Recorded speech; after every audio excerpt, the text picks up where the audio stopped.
After taking audiences deep into the world of Blade Runners, Mexican drug cartels, and the Spider-Verse? French Canada's greatest hero since whoever put gravy on cheese curds is back with an adaptation of a novel that seems really dense, but at its core is about getting high while your workaholic parents are distracted. Guys, I'm sorry, sir. It won't happen again. Go. Dune. They said Frank Herbert's epic tale was unfilmable, and for a time, it looked like they were right. Or at least mostly right. I did not say this. I am not here. But Denis Villeneuve's epic new vision proves that the secret to the perfect adaptation was staring us in the face all along. Just do half and worry about the rest later. Hey, we're great for George R.R. Martin. He'll wrap up Winds of Winter right after this blog post about New York football. Okay, this one. This one. After this one. Okay, one more. Okay, two more.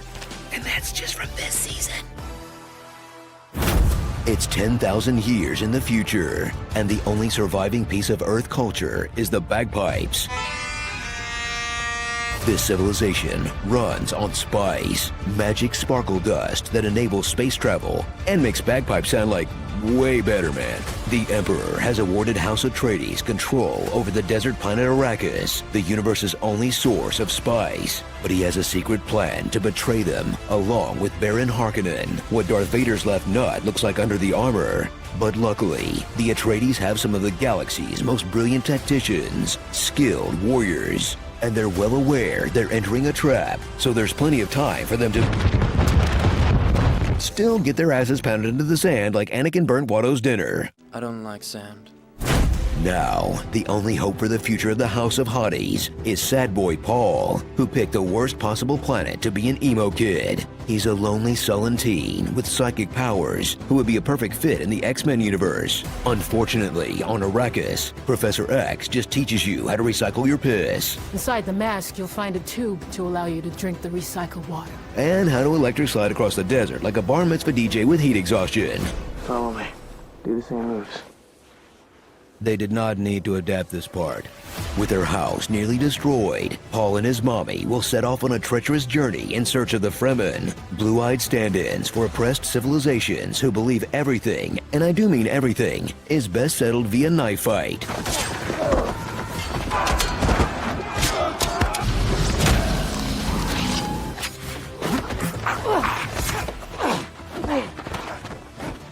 In fact, most of the conversations in this film take place at knife point. With your permission, sire, I must check the integrity of your system. I have you. Aye. You to join me in death. Remove your hand from the box, and you die.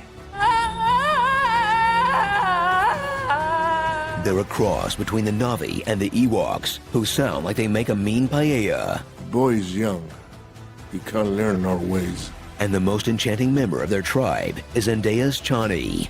Watch her briefly look over her shoulder for 7 total minutes of screen time. But she sticks around long enough to add another notch to her cute little white boy belt. Pucker up, Ben Wolfhard. You're next.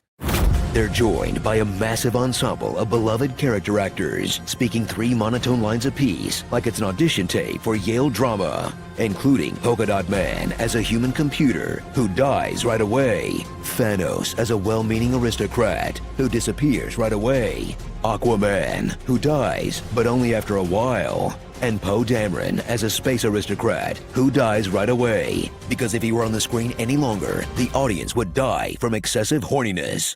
Duke. But hey, at least Batista survives. He doesn't do too much besides stand there with his mouth open, but he's alive. Gotta give him that.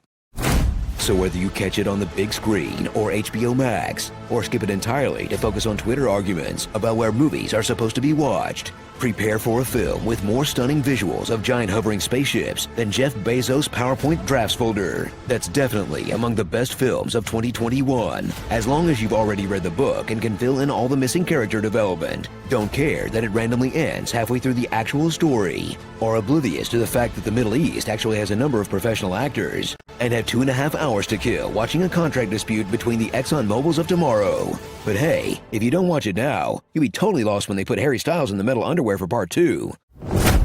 Starring WonkaVision, Trans Moms. The spice must po. The mandala shumanapake. Ho ho ho ho ho. Shaved Batista. Zendaya is Chani. Dunkin' Go Nuts. Moving to the desert. Gonna find me a lot of Seaches. Dry Dock. And just the tip. Yeah, they probably won't hang full worm until Dune 5, when Paul's kid makes himself into one and befriends the reanimated corpse of Jason Momoa. The books get real weird. Strap in, folks. Very spies. I'm sorry, but what the heck is this? A giant ant with human hands? Can't just lay this on us and move on, Denis? I don't care how much ground you have to cover. I demand context.